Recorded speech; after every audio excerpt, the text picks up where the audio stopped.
Estamos de regreso y bueno, pues debo decir que Luis Pérez de Hacha, que es un doctor en Derecho muy reconocido, experto en Derecho Constitucional, experto en Derecho Fiscal, en Derecho Administrativo y bueno, pues es fundador de Pérez de Hacha e Ibarra de Rueda, que es el despacho donde él desempeña su trabajo, además de ser catedrático en la UNAM, en el ITAM, en La Libre. en la Libre, No, en la Panamericana, en la Náhuac. ¿Dónde más estás? ¿En la Ibero? en la Ibero. Has estado en todas las universidades. En todas las universidades, sí.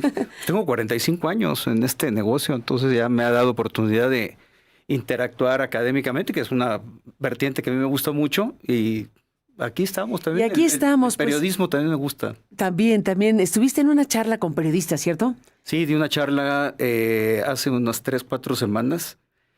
Una pregunta que me hacen con mucha frecuencia los periodistas, los reporteros, es ¿qué son las empresas fantasma? ¿Qué son las factureras? ¿Qué son las empresas fachada? ¿Cómo operan?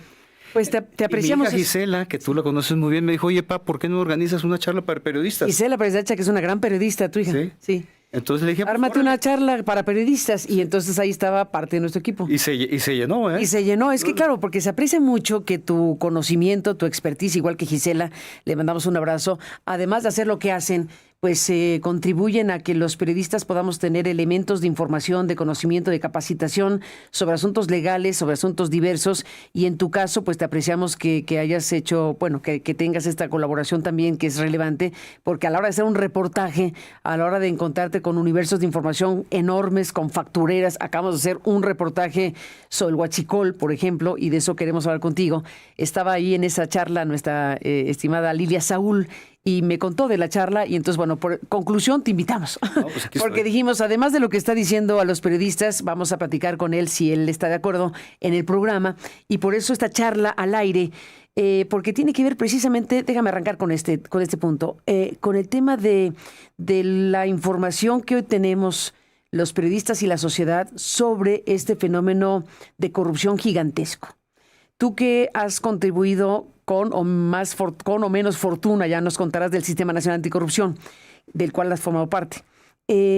Con el tema de la corrupción, yo no sé si tengamos noticia de algo de estas dimensiones, por el volumen, por lo que se calcula, puede haberse robado y se puede seguir robando de petróleo y de combustibles, y luego la modalidad de robarle a las finanzas públicas con el huachicol fiscal.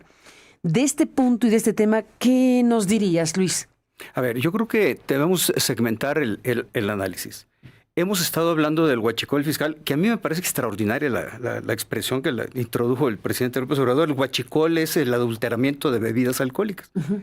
Aquí es el huachicol fiscal, o del robo de combustible, que es una derivación de esa palabra. Es una derivación de la palabra, pero lo que estamos hablando con huachicol fiscal es el contrabando de gasolina. Exactamente. Contrabando de gasolina, que es una gasolina que viene de Estados Unidos, se introduce a México como aditivos o lubricantes y por lo tanto, además subvalorado, es decir, no se reporta el valor real. Se le llama contrabando técnico. Se pagan menos impuestos, se introduce como aditivo o lubricante lo que es gasolina y por lo tanto no se paga el impuesto especial sobre producción y servicios. Tenemos un fenómeno doble. ¿Ni IVA? Ni IVA. Como es subvalorado, se paga menos IVA. Uh-huh. Entonces hay una evasión de impuestos, claramente con un contrabando técnico. El contrabando técnico opera a nivel mundial. Siempre es como declaramos un producto distinto al que realmente corresponde, o bien como ponemos un valor menor al producto importado, lo que se llama subvaloración aduanera. Esta gasolina se introduce a México por empresas factureras. Ahí está la clave. Ahí está el tema de las factureras, de los que diste una charla. Y luego se vende a compañías distribuidoras. O sea, todo mal. Generalmente, o algunas de ellas factureras. Y luego se vende, se traslada, se transporta con empresas reales y se vende a gasolinerías que son empresas reales. ¿Dónde está consumado el delito? Pues en la importación. De ahí en adelante se surte una cadena de distribución que es necesario tener. Ahora, la parte más interesante es que las empresas que importan factureras deben tener permiso de la CRE, la Comisión Reguladora de Energía. Las empresas distribuidoras tienen que tener permiso de la CRE. Las empresas transportistas tienen que tener permisos de la CRE. Y las gasolineras igualmente. Entonces hay una cadena de complicidades enorme en esto.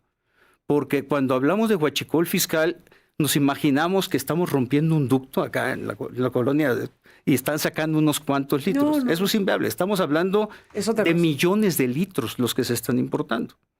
Se habla de decenas de millones de litros de gasolina importadas bajo esa modalidad. Entonces estamos hablando de decenas de miles de millones de pesos evadidos de impuestos, pero además el latrocinio afecta a las finanzas públicas en la evasión de impuestos, pero también en lo que corresponde a la destrucción que se hace competitivamente de lo que debe estar realizando Pemex. Entonces, digamos que es un perder-perder, salvo para quienes realizan el huachicol fiscal, ¿no? Es un negociazo. No, bueno, es una locura, es una barbaridad. Tenemos la cifra que dio la procuradora fiscal, que luego la presidenta paró el carro ahí porque dijo que iban a hacer lo necesario para consolidar cifras, cualquier cosa que eso signifique, y en ese momento no tenemos una cifra formalmente reconocida por la presidencia, pero quedémonos con lo que dijo la procuradora fiscal en aquella declaración donde habló de 600 mil millones de pesos. Pues debe ser un número de referencia. No sé pero a ver... No sé si se puede hacer un cálculo estadístico, seguramente sí, porque si nos vamos a la cantidad de litros de aditivos y lubricantes que se importaron, pues ya tenemos un volumen registrado. Exacto. A su valorado. Está el trabajo del doctor Barnés de Castro, que también es muy importante. Y por ahí hay un estudio que acaba de presentar el diputado Alfonso Ramírez Cuellar sobre el tema, que también habla de varias decenas de miles de millones de pesos. Entonces, sí es duro el golpe. Y sobre todo el esquema delincuencial. Estamos hablando de delincuencia organizada. Pero hay un dato que debemos ligar aquí, que en la discusión pública pasa desapercibida. Y esta es una referencia que dio el Departamento del Tesoro de Estados Unidos, 1 de mayo, en una de las publicaciones que hace el FinCEN. Ahí señalaron lo siguiente. Fue una alerta a todo el sistema financiero de Estados Unidos y de México para que se pusieran abusados. Porque lo que acusa el Departamento de Tesoro, a través de la FinCEN, es que hay robo de petróleo mexicano. Eso no estamos hablando. Petróleo mexicano. Que se importa también como contrabando técnico a Estados Unidos. Pero además entra por Galveston, el puerto, y entran por los puntos fronterizos con Estados Unidos. Y el Departamento del Tesoro hace un señalamiento de que son muchos millones de litros de petróleo que se llama, y habla de buques. De hecho, buques que entran por Galveston. Hay una familia Jensen que acaba de ser acusada en Estados Unidos por traficar petróleo mexicano que es robado. A la familia Jensen nada más estábamos hablando de que se le acusó a ellos solos de 22 buques. Cada buque tiene entre 1.5 y 2 millones de litros de petróleo. Traducido está en barriles, por supuesto, pero más o menos. Y se les imputaron 22 buques. Ese petróleo robado cae en lo mismo. Con el equivalente de Shell Company, le llaman en Estados Unidos, de las factureras, son importadas por factureras de la familia Jensen. Estos se venden a distribuidoras. Estas distribuidoras las venden. Eso lo dice el Departamento de Tesoro. Sí. Las venden a refinadoras de Texas, o bien las venden y hacen la relación de países. Sudáfrica, Egipto, la India y algún otro país. ¿Y cómo las pueden vender si son robadas? Es que entran precisamente... Es que la magia de la conversión es que entran como aditivos de este lado. En Estados Unidos entran como desechos de hidrocarburos, contrabando técnico. La magia es que después ya la empresa importadora, al revender el producto importado en México o bien en Estados Unidos, pues ya lo califica como gasolina y en Estados Unidos como petróleo. ¿Y los que lo compran? Sin problema. No, es que pueden no saber. Pueden no saberlo. Pueden no saberlo. Pueden no saber. Entonces, petróleo robado de México llega a Galveston y entonces ahí lo adecentan. Lo transforman, el huachicol petrolero, lo transforman en petróleo y ya se vende libremente. Es que no hay forma de identificar el petróleo, no es una taza que dice Aristegui, ¿no? Sí. Es difícil. Ahora, Lo que falta conectar es que si ese petróleo robado que es refinado en Estados Unidos no regresa como huachicolero a México. Ese es un signo de interrogación. Cabría pensar que probablemente sí, es decir... Ya para cerrar el círculo, sí, ya de la no, es un delincuencia negocio completa. redondo, es un negocio redondo. Es redondo, o sea, es una... Y lo dice expresamente el Departamento de Tesoro de Estados Unidos, porque habla de que el dinero viene y se deposita en los cárteles de las drogas. Bueno, es que ya no son cárteles de las drogas, son cárteles de la delincuencia organizada en México, ¿no? De hecho, el Departamento del Tesoro, que está citando con toda razón, dice que la segunda fuente de ingreso de la delincuencia organizada es justamente el tema del huachicol. Pues imagínate, nada más. O sea, nada más. Y estamos sumando la extorsión, estamos sumando el tráfico de personas, el tráfico de armas, ya propiamente ser narcotraficantes de alto riesgo, ¿no? Yo creo que es más fácil ser huachicolero o ser facturero que narcotraficante. Ahora, Luis Pérez de Hacha, yo mencioné que tú has sido parte de los esfuerzos en México para establecer un sistema nacional anticorrupción que ha sido fallido, sinceramente. Cuéntame en qué está este sistema nacional anticorrupción. Esto que se ha tratado de construir a lo largo de ¿cuántos años? No, pues desde 2017, ¿no? Desde el 17 se arrancó esta idea. Junio del 17 se arrancó.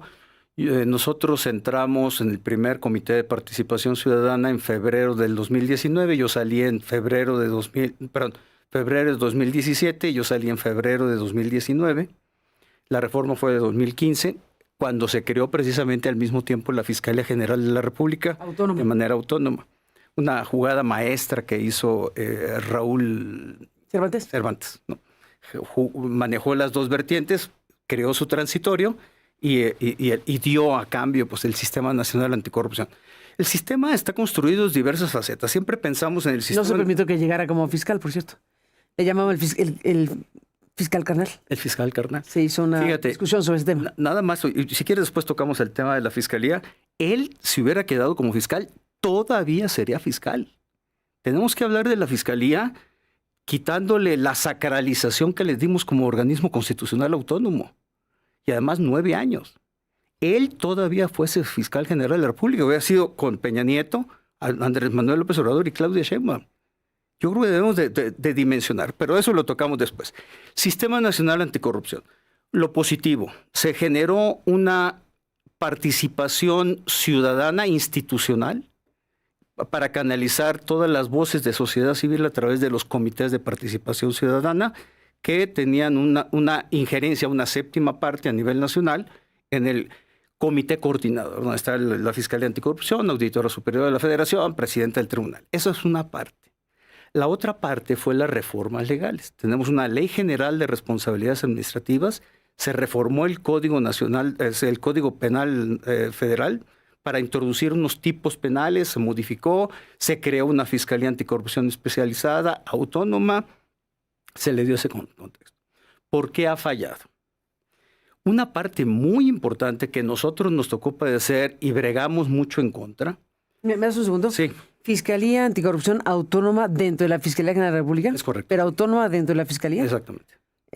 ¿Autónoma técnicamente? ¿Cuál es su figura? Autónoma, técnica y presupuestalmente. Y operativamente, ¿no? O sea, que la Fiscalía Anticorrupción de la Fiscalía General de la República podría actuar sola sin el fiscal o la fiscal. Teóricamente sí, aunque institucionalmente está conectada con todo lo que pero no está supeditada al fiscal general o la fiscal general. Teóricamente no tendría que estar supeditada. Caemos en lo mismo de la sacralización de las autonomías constitucionales. Sí, ya hablaremos si está ocurriendo tal autonomía. Ese es otro tema. O si ocurrió algún día, pero bueno. O si conviene que sea autónoma. O si conviene que sea autónoma. Bueno, esa es otra discusión. Sistema Nacional Anticorrupción, comités de participación ciudadana. No se les dio presupuesto. No tienen presupuesto. A ver cómo le hacen. ¿A ti te tocó? A mí me tocó, claro. Entonces, lo que eran viáticos lo teníamos que pagar nosotros, papelería, papeles, plumas, celulares, no teníamos oficina, sesionábamos en restaurantes, cafeterías, no teníamos staff administrativo, operativo que nos diera apoyo.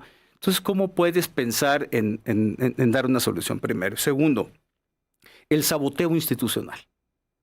Es decir, el comité, la presidenta o presidente del Comité de Participación Ciudadana es una séptima parte de un sistema, del comité coordinador, ¿no? Esa séptima parte, pues llega la presidenta, hace una propuesta, votación, 6 en contra. Y eso nos pasó tiro por viaje. 6 en contra. 6 en contra, claro. No había fiscal anticorrupción, entonces eran 5 en contra de manera automática. Entonces no hay forma de transitar. Y luego está, si no quieres que algo funcione, llénalo de órganos colegiados. Había un comité técnico, un comité coordinador, es decir, todo es técnico. Entonces, para que saliera un acuerdo, tenías que tener órganos colegiados. Y el órgano colegiado entra en debate. Yo creo que habría que rescatar la figura del Comité de Participación Ciudadana para que pueda tener una viabilidad distinta, que fuera un órgano más ejecutivo con mayor fuerza propositiva.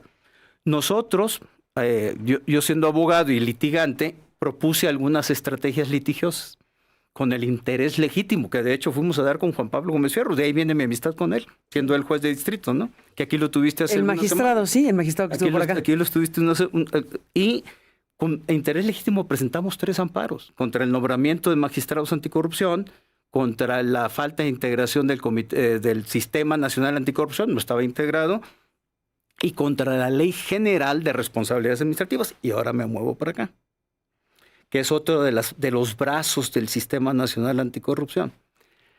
Desde mi percepción, la ley fue creada para no sancionar a nadie. ¿De plano? Sí, claro. Está plagada, está plagada de obstáculos. O sea, diseña para que no suceda nada. Para que no suceda nada. ¿Cómo crees? A ver, vámonos a las estadísticas. ¿Cuántas? La realidad no está... No, pues por eso... Vámonos a las estadísticas. Que tenga un diseño para eso, exprofeso, me parece una barbaridad. Pues mira, podría ser una barbaridad, puede ser por acción u omisión.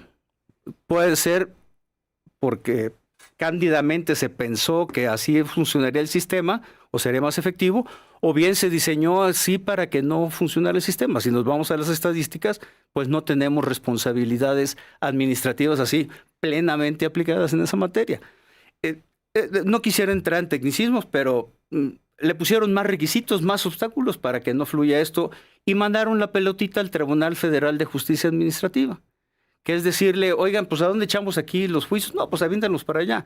Cuando la vocación de ese tribunal, la forma que opera, es totalmente en sentido inverso a cómo se creó el Sistema Nacional Anticorrupción. Y además no se nombraron los magistrados anticorrupción. Además, entonces no puede funcionar el sistema. No puede funcionar el sistema. No hay magistrados, o sea, no hay existe ley. En realidad. Mira,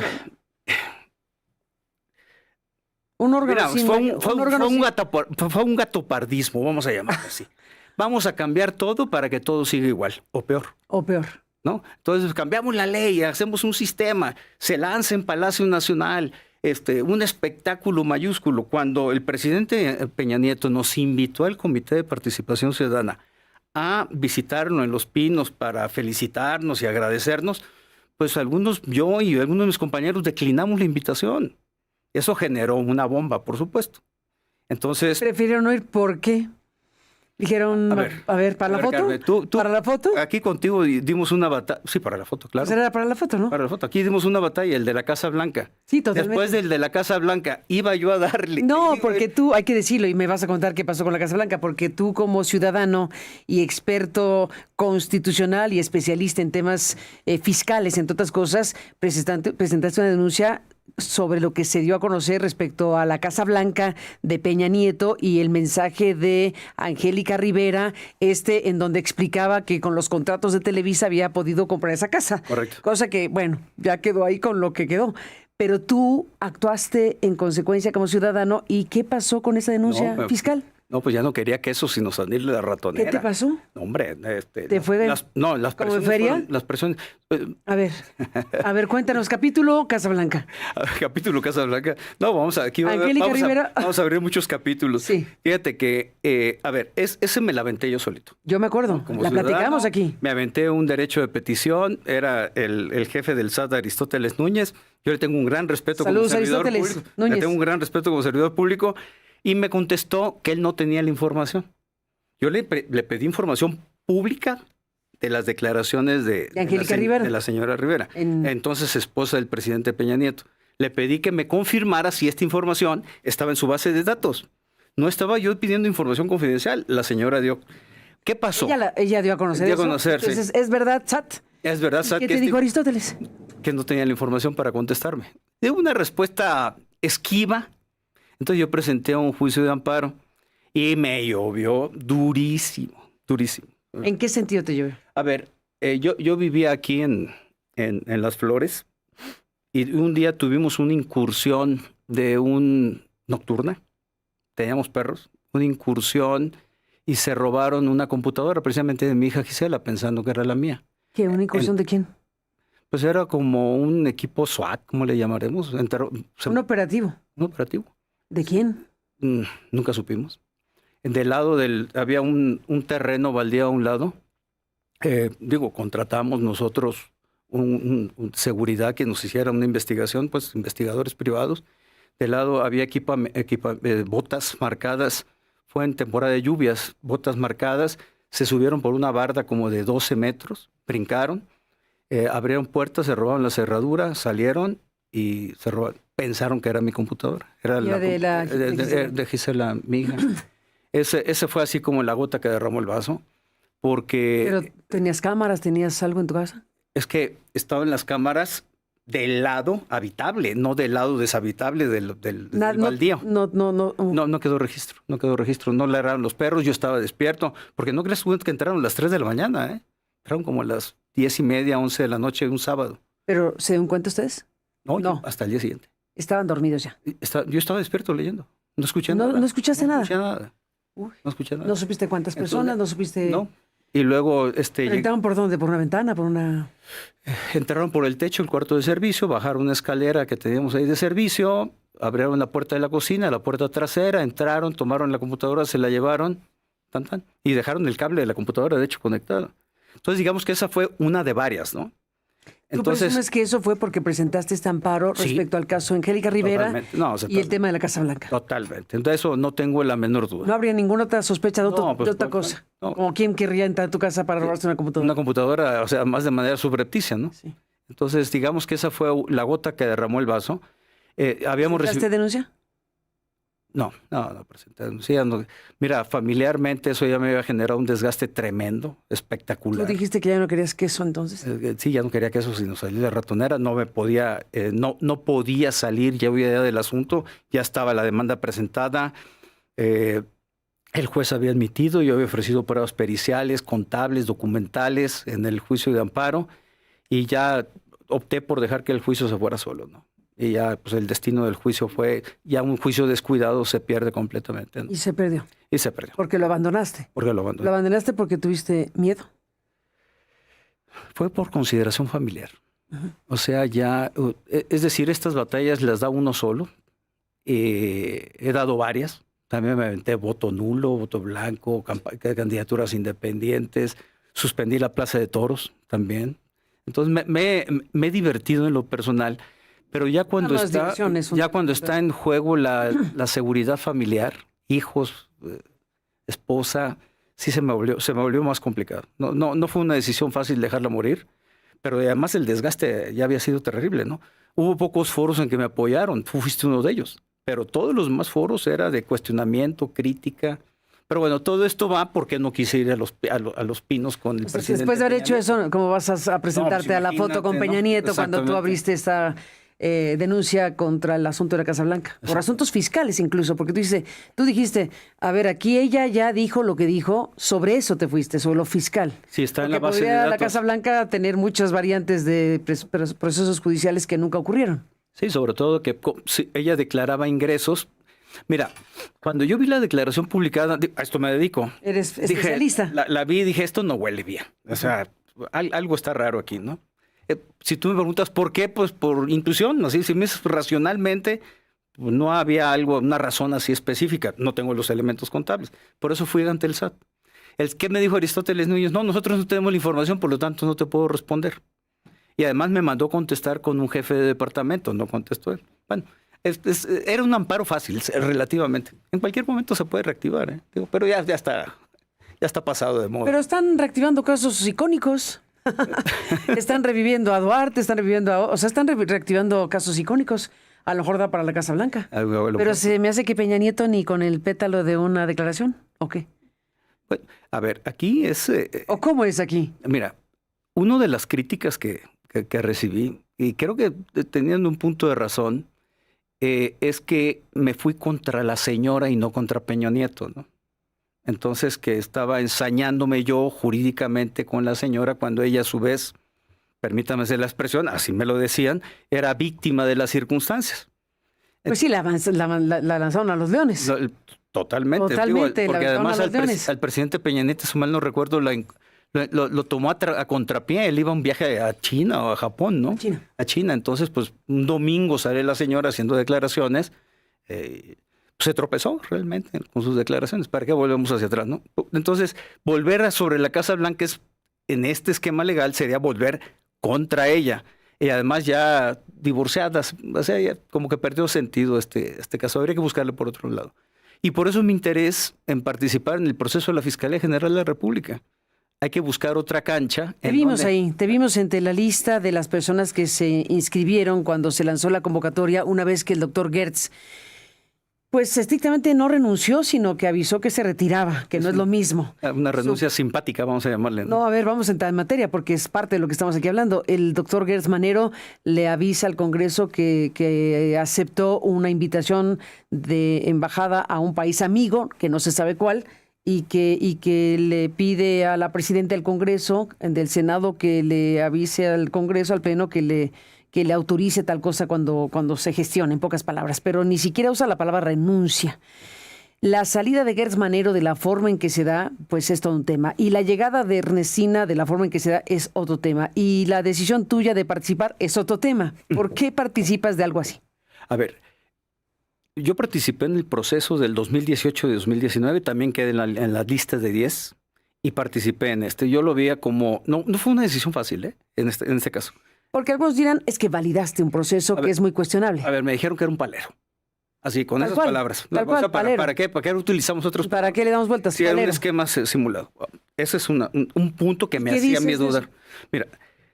No, que te sabes porque ibas a ser visto como eso. Sí, está bien. Pero a ver, hay que tener una participación de algún tiempo. Es a lo que yo invito.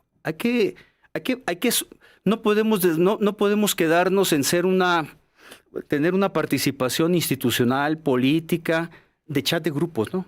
Ay, es que alguien tiene que aplicarse, alguien tiene que decir que no, alguien tiene que ser de oposición. Entonces yo dije, un proceso ya predeterminado, ese es el tema. Tengo un amigo que es muy pragmático, que dice, para los caballos que compiten son los únicos que pueden ganar, primero. Segundo, nunca sabes qué va a pasar en el camino. Bueno, eso sí, siempre existe un filito de posibilidad de que algo pase. Que algo pase. Ahora, yo tengo el gusanito de tener esa participación. Entonces, me quedo abajo, me quedo con el gusanito. Me subo, pues que vas a ser palero. Prefiero participar. Estar en la jugada, porque además pasó lo que tenía que pasar. Yo también me vi un poquito naif, vamos a decirlo, porque pensé que el proceso iba a tardar más. No. Como la otra vez. Pues en 6 días quedó. No. Está bien, 6 días quedó. Fuiste naif, totalmente naif. Completamente. Fue fast track y era predecible que iba a ser así. Está bien. Y se tardaron respecto a lo asumí y lo asumo y va. Ahora. Es que el de Gertz Manero fue bastante más largo. Un mes. Un mes, por lo menos. Un mes, porque tuvimos participación, unas comparecencias muy interesantes en la Comisión de Justicia de la Cámara de Senadores, muy interesante el ejercicio, y bueno, resulta lo que tiene que resultar. Ahora, yo no puedo hablar mal de un proceso en el que participo porque no quedé, entonces como que quedo legitimado también para hablar mal del proceso. Se me dice, oye, es que ya estaba todo decidido, hubo consigna, pues sí, hubo consigna, estaba todo decidido. Era imposible, a ver.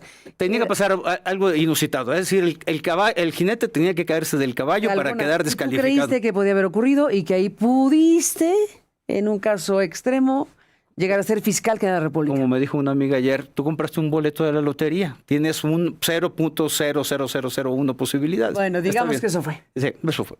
Ahora, mi interés también era colocar un discurso, es decir, funcionar cuestionando la manera en que se han hecho las cosas en la Fiscalía General de la República. No quiero decir que la autonomía constitucional per se es un mamotreto constitucional, es un leviatán constitucional. Lo sacralizamos diciendo es que va a llegar. Es que creímos que esa era la ruta. Se creyó que la autonomía, porque históricamente la justicia, su procuración y su impartición han sido parte del sistema y que nunca han tenido la autonomía necesaria para tener una democracia que tenga claramente la división de poderes, y por lo tanto se creó de creer y se creó de creación que la Fiscalía Autónoma podía ser una salida al respecto de esta necesidad histórica. Pero la gestión de Gers Manero pero demostró... ocurrió lo que ocurrió. Sí, pues la gestión de Gers Manero.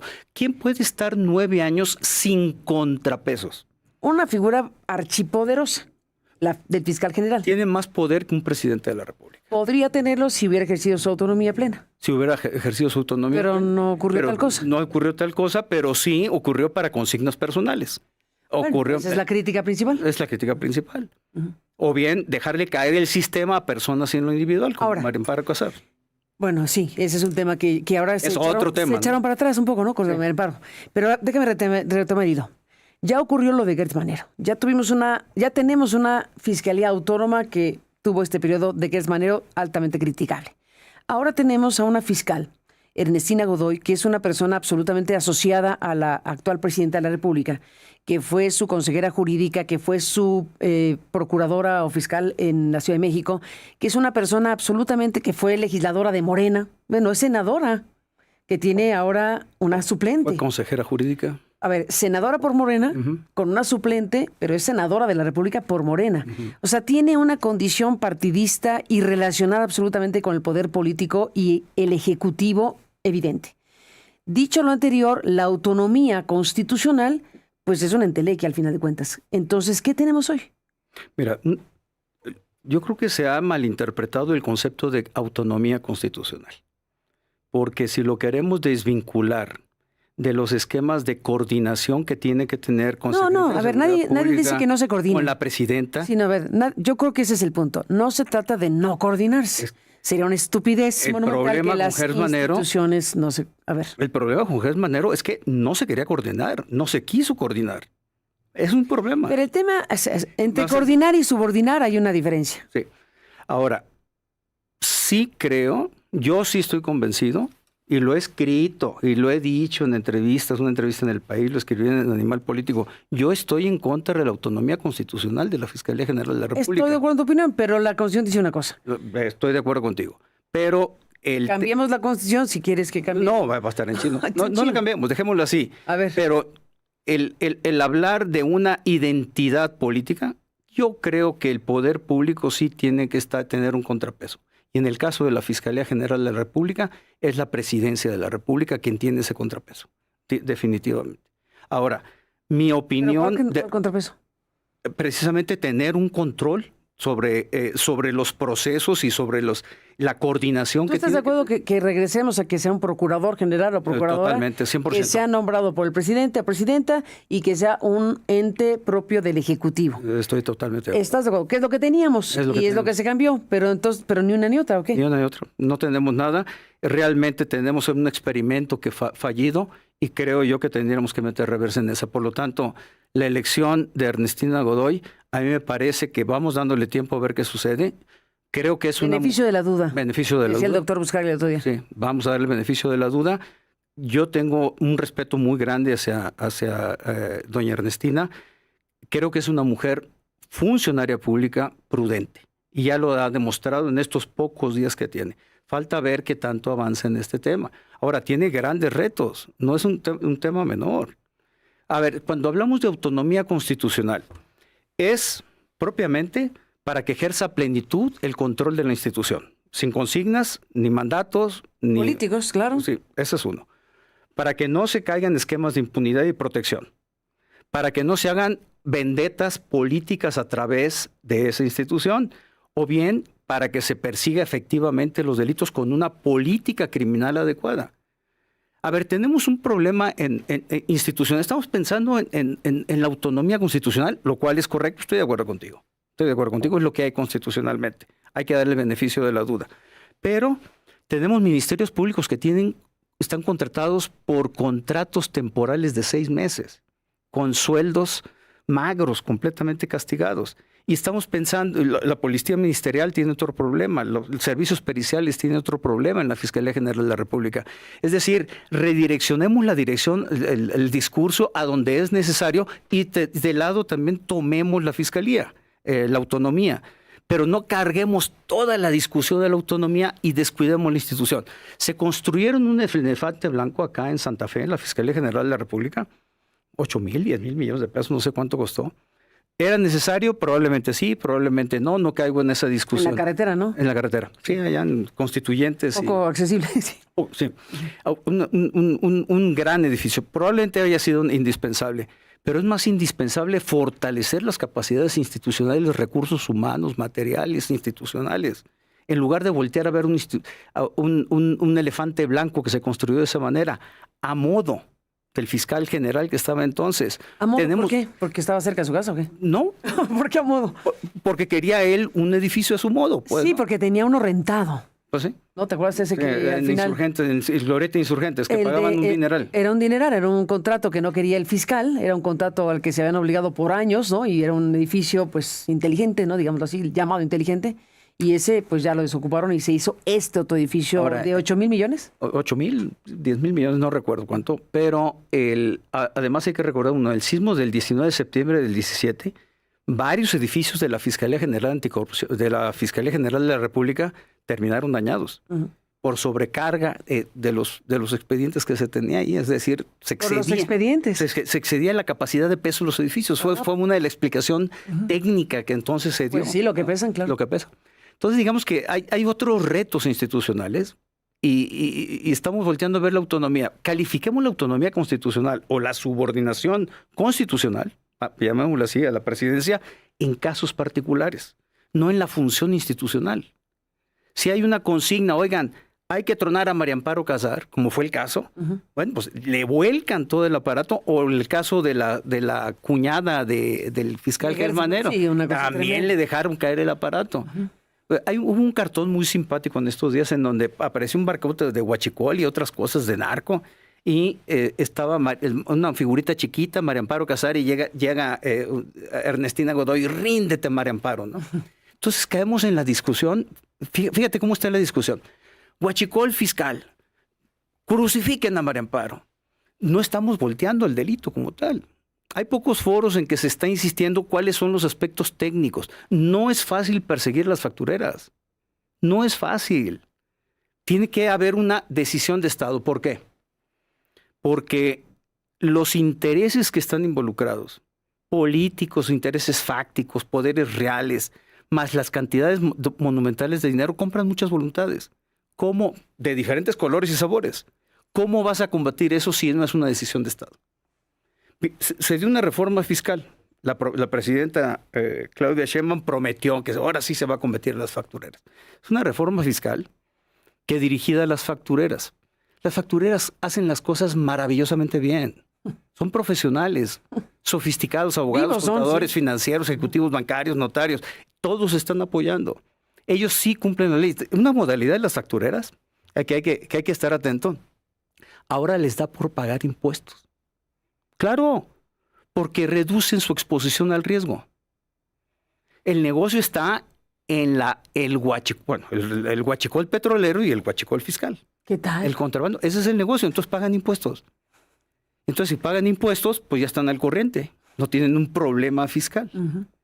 Ahora, la reforma fiscal es para efectos fiscales. Es decir, no trasciende o no tiene efectos en contratación pública. Entonces, las factureras van a seguir desviando recursos públicos sin problema, corrupción. Van a seguir lavando dinero porque lo fiscal no trasciende el lavado de dinero. Van a seguir lavando dinero.